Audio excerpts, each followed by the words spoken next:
Hi friends, welcome back to my channel Gariston. இன்னைக்கு நம்ம வீடியோல பார்க்க போற ரெசிபி சிக்கன் குழம்பு. இது செய்யறது ரொம்ப ஈஸி, அதே சமயம் ரொம்ப டேஸ்டியா இருக்கும். வாங்க வீடியோல பார்க்கலாம். வீடியோக்குள்ள போறதுக்கு முன்னாடி நம்ம சேனலை சப்ஸ்கிரைப் பண்ணிக்கோங்க. கூடவே இருக்கிற பெல் ஐகானை கிளிக் பண்ணிக்கோங்க. வாங்க எப்படி செய்யறதுன்னு பார்க்கலாம்.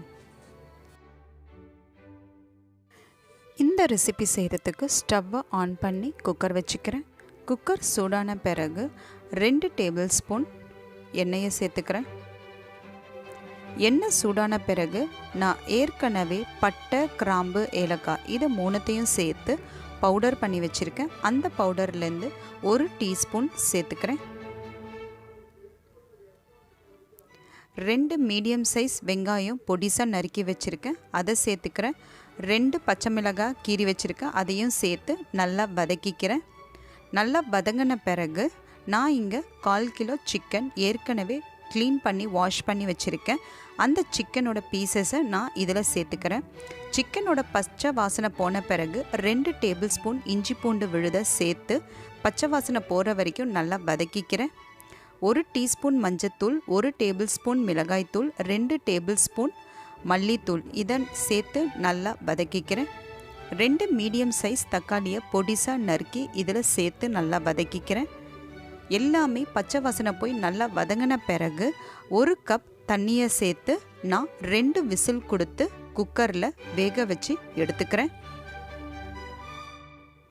தண்ணியை சேர்த்த பிறகு தேவையான அளவு உப்பை சேர்த்து நல்லா மிக்ஸ் பண்ணிக்கிறேன்.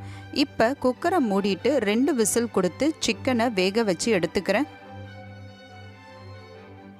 2 விசில் கொடுத்து முடிச்சாச்சு. இப்போ பாருங்கள், சிக்கன் நல்லா வெந்திருக்கு.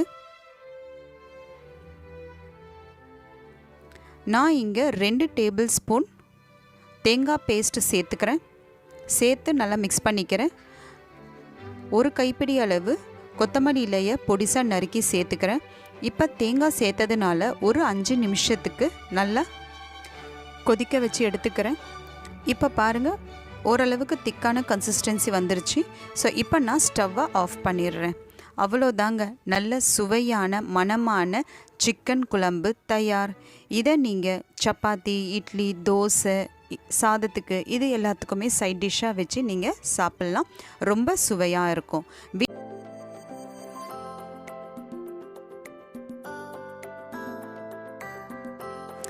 இந்த வீடியோவில் நான் பண்ண ரெசிபி உங்களுக்கு பிடிச்சிருந்துச்சுன்னா என்னுடைய சேனலை சப்ஸ்கிரைப் பண்ணுங்கள், லைக் பண்ணுங்கள், ஷேர் பண்ணுங்கள், கமெண்ட் செக்ஷனில் கமெண்ட் பண்ணுங்கள்.